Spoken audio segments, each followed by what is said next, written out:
How is it that a single statement from a person of authority can shape and change the belief of millions of people? Vladimir Putin is one of these people of authority.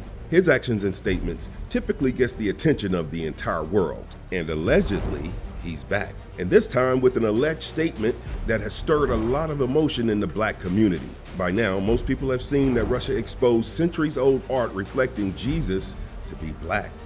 And now, allegedly, he gave a speech that has sparked a lot of debate in the community. So, what did he say now? In a surprising turn of events, Russian President Vladimir Putin has reportedly sparked a controversy by making a daring statement: Jesus was black.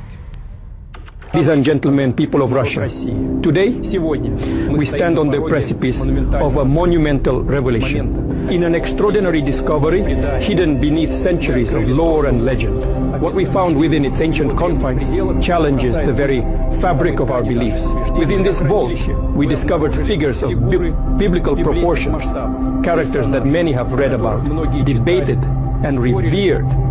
These figures, preserved against the sands of time, reveal a truth that is as profound as it is transformative. They are all black. This revelation, this undeniable truth, stands before us not as a contradiction to our faith, but as a testament to the diversity and unity that faith embodies. From this day forward, let us proclaim our nation under the guidance of Black Jesus. Say that part again. Of Black Jesus. Wow. One of the most powerful leaders in the world has just apparently said that Jesus was black. History was made when Russia revealed its centuries-old vaults featuring the art that may prove that Jesus and other biblical figures were in fact black. The announcement followed the earlier revelation of ancient Russian icons depicting biblical figures with black skin, raising critical questions on the conventional portrayal of these figures as white.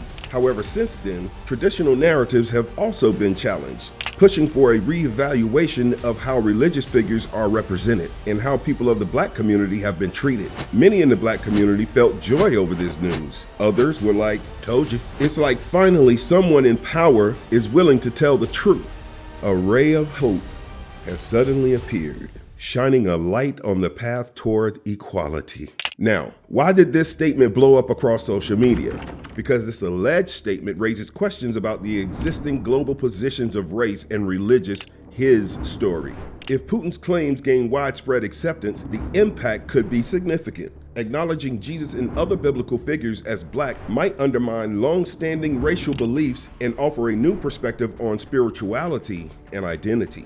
It will be a revolution in society still grappling with the legacies of colonialism and slavery. The notion of white supremacy draws from belief that white people were the chosen ones and superior to people of other races, which gave them the divine right to enjoy privileges, power, and authority. The Western notion of supremacy builds on this idea. Even today, the white West is the savior of the world and the liberator of the global South. Amidst all this, the position of white Jesus and white religious figures play a significant role. Above all, it provides legitimacy to such claims and convinces the other people about their validity. It was this notion of superiority that was used to justify the enslavement of millions of individuals. Now imagine the reaction when Black Jesus emerges. Could Vladimir Putin's recent statement shatter the centuries-old narrative of white supremacy altogether? Probably not. While some reports did surface that Putin made no such statements, the historical and anthropological evidence supporting the existence of a Black Jesus does exist in all its glory. So what does the Bible say? The Bible indicates that Jesus of Nazareth was born in Bethlehem and lived in the region known today as Israel and Palestine. However, it does not provide a detailed description of Jesus' physical appearance. There is one instance where the Bible states the appearance of Jesus. This is what it says. The hair on his head was white like wool, as white as snow, and his eyes were like blazing fire. His feet were like bronze glowing in a furnace, and his voice was like the sound of rushing waters. That's Revelation 1:14 through 15. The Bible said he had hair that was white as wool and feet like burnished bronze. So sounds like Jesus had an afro too. This does not look like burnished bronze, or does it? I don't know. You tell me in the comments. Moreover, historians and biblical scholars point out that, given his geographical origin, Jesus would likely have had Middle Eastern features, including darker skin, common among people from the region. The traditional European depiction of Jesus with light skin, blue eyes, and blonde hair is more a product of artistic convention and cultural influence rather than historical accuracy. Further adding to the confusion of understanding Jesus' appearance is the diverse ethnic and cultural landscape of ancient Judea. The region was a crossroads of civilizations, with influences from various neighboring cultures such as Egyptian, Assyrian, Babylonian, and Greek. Such a rich ethnic diversity likely contributed to the physical diversity among the inhabitants of the area, including Jesus and other biblical figures. The New Testament provides minimal insight into Jesus' appearance, focusing instead on his teachings, miracles, and interactions with others.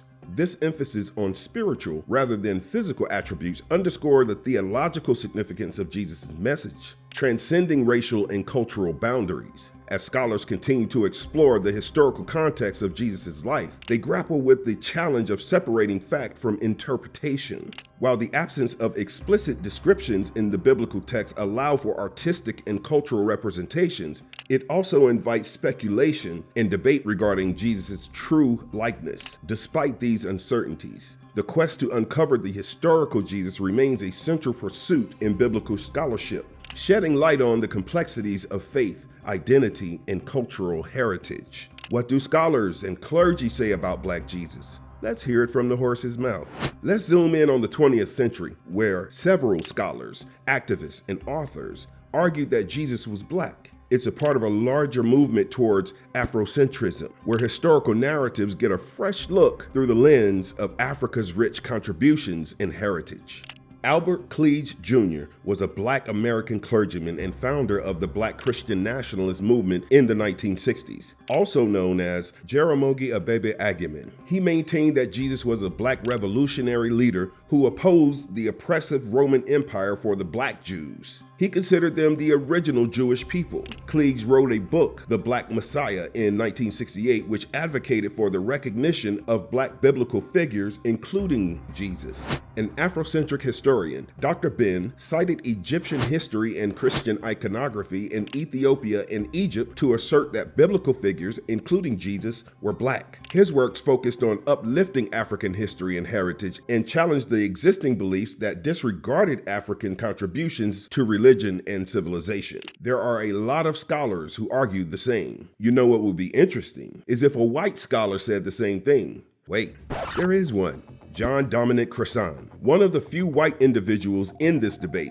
Crossan is a notable New Testament scholar and historian of early Christianity. He argued that considering his Middle Eastern origins, Jesus would have been a person of color. Other than these figures, many scholars involved in the Civil Rights Movement and the later Black Power movement called to reinterpret Christianity to reflect the images and experiences of Black people.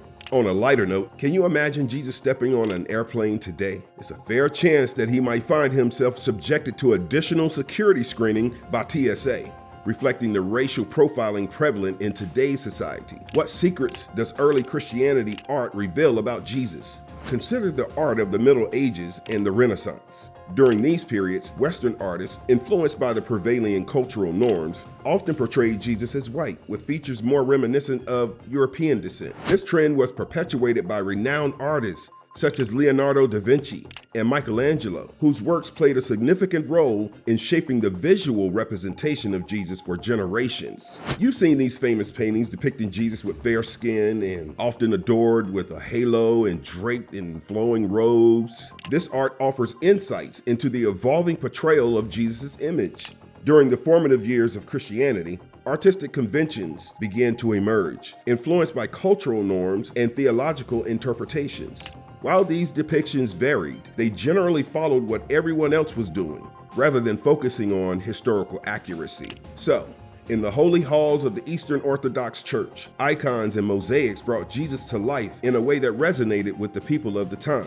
And guess what? These artistic masterpieces dared to break the mold by portraying Jesus with darker skin tones. These depictions offer a glimpse into what the historical Jesus might have actually looked like. Think about it. Jesus, a man of Middle Eastern descent, would likely have shared the genetic traits of the people in that area. So those darker hues in the artwork, they're not just for show. They're a nod to a historical accuracy. But it doesn't stop there. Early Christian art wasn't just about capturing Jesus' physical appearance. It was a celebration of faith, culture, and identity. Through intricate brushstrokes and meticulous craftsmanship, artists breathed life into their interpretations of Jesus, inviting believers to connect with their spiritual heritage in a profound way. So the next time you gaze upon an ancient icon or mosaic, remember, it's not just a work of art. It's a window into the soul of Christianity. It's a testament to the diversity and the richness of our shared history.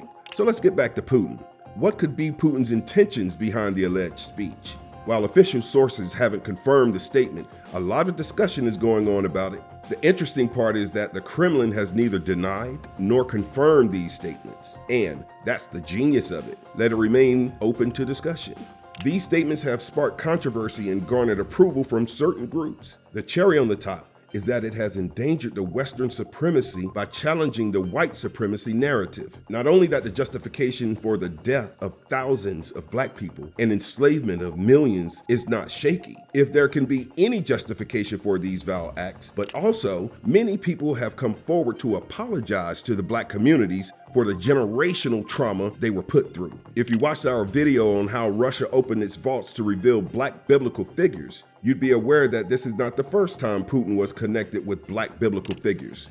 Just last year, in 2023, Putin gave senior military officials a religious icon from the Tsarist era that showed Jesus as dark-skinned. It was a 14th century relic that contains iconography of Jesus of Nazareth. While it shocked some people, the others were happy with the possibility that Christ could be a black man. However, some people argue that Putin is not the first one to assert this claim. While we leave it up to you to give credit to Putin or not for pushing this claim, it's not the first time Russia has disclosed a dark-skinned representation of Jesus and other biblical icons. In 2009, the Pushkin Museum curated a rare collection of 130 religious icons from the 14th to the 16th centuries, highlighting Russia's golden age of religious art. These icons represented bronze-skinned religious figures. Compared to the West, Putin's ties with the black community are not that bitter. In the 18th and 19th centuries, when the U.S. was profiting from the slave labor of black people, Russia shunned slave trade and colonization of Africa. What's more, Tsar Nicholas I banned the trade of African slaves in Russia. In the mid-19th century, the country became a safe destination for black immigrants. According to Jesse Dunbar, an American scholar, the black community had a certain level of respect for Russians because apart from not participating in the slave trade, they had black heroes they weren't ashamed of. Something that hundreds of years later, the US is still trying to do. While modern Russia may not be ideal for the black community, it doesn't have to tackle systemic racial divide. Putin can capitalize on the country's relatively clean history and pose another challenge to the Western notions of supremacy and idealism, and he has been doing that through different actions. He recently made a deal with Niger, an African nation that used to be an ally of the US. What's more, Niger has suspended a military agreement with the U.S. The U.S. losing to Putin, more than 1,000 U.S. military personnel getting kicked out of Niger, an essential military agreement falling apart. Niger, once a major American ally, turning instead to Putin. Russia has been feverishly working to expand its presence, not just in Niger, but across all of Africa, mineral-rich and many, many countries, with one top U.S. military official warning that several African nations are, quote, at the tipping point of falling under Russia's influence. As a result, the U.S. lost a key base in Africa's Sahel region. Putin can enjoy more influence in the region now, and pushing icons reflecting black religious figures can gain him further approval from the African society. Now, we can discuss Putin's intentions at length, and what actually they are, only he knows. But one thing is for sure, America's weakness, i.e. racial discrimination and division, is becoming Russia's power. Amidst the debate about African significance in religion and civilization, a growing number of voices advocate for the concept of black supremacy. A black Jesus challenges the long-held power dynamics and should cause us to confront deeper questions about who we are and where we belong in the tapestry of human history. The idea of a black Jesus challenges old images of him as white. It's important because it shows that anyone can be a part of Christianity. It's not just about changing pictures, it's about changing how we see things. Many see a black Jesus as a symbol of fairness and hope. It's a way to stand up against unfairness. We can't know what Jesus actually looked like. However, talking about a black Jesus helps us think about race and religion in new ways. Is black supremacy the answer to the woes of black people and the world as a whole? Or is it just a road towards another period of discrimination, merely flipping the script to oppress another group? Do we want another generation facing years of trauma? I don't. We have seen what extremism can do to people. From violent ideologies to radical movements, extremism has consistently proven itself to be an adversary to humanity, leaving scars that linger for generations. The idea of black supremacy raises complex questions. It touches on fears about shifting power balances and potential inequalities. There's a concern that it might lead to a situation where the roles are reversed, creating a new form of supremacy. History is filled with the dark outcomes of extremist beliefs. These beliefs have been based on race, religion, or ideology. They have led to terrible acts against humanity. People of all backgrounds have committed atrocities. For example, the portrayal of Jesus as white has been used to justify many wrongs. This includes slavery and laws against interracial marriage. It also influenced immigration laws aimed at keeping America white. These laws were supported by the image of a white Jesus. Change is happening though. Different Christian groups are now showing Jesus in more diverse ways. This includes as Korean, black with dreads, and even as a black woman. Yet, extremism of any kind is harmful. It is against the core of humanity. It harks back to a past that ignored the value of diversity. The key issue is not about switching who has the power. It's not about making one group supreme over another. That would only repeat the same mistakes of the past. With the heat of oppression, will be transformed into an oasis of freedom and justice. I have a dream. The way forward is not through supremacy, it's through empathy, justice, and respect for all humans. We've seen the consequences of extremism. We don't want to go down that path again. We want to learn from it and build a better future. Our goals should be simple. We aim for a world where equality is the norm. There's no room for supremacy or oppression, just a world where everyone is valued equally. As for the color of Jesus, it's more important to focus on the timeless values embodied and imparted through his teachings. For any religion to thrive, it must be rooted in principles of equality and values that rise above the confines of race or ethnicity. As the Bible states itself, make every effort to live in peace with everyone and to be holy. Without holiness, no one will see the Lord. After all, it is these values that have the power to uplift humanity and forge a path towards a more just and compassionate world. As Nelson Mandela said, "Thus shall we live, because we will have created a society which recognizes that all people are born equal, with each entitled in equal measure to life, liberty, prosperity, human rights, and good governance." Christianity is not a white man's religion, and don't let anybody ever tell you that it's white or black. Christ belongs to all people. He belongs to the whole world. His gospel is for everyone, whoever you are, the scripture says. And when Jesus was a little boy and they tried to kill him, his mother brought him to Africa. When he was on the way to the cross to die and he was carrying the cross and he stumbled and fell, it was an African that helped him.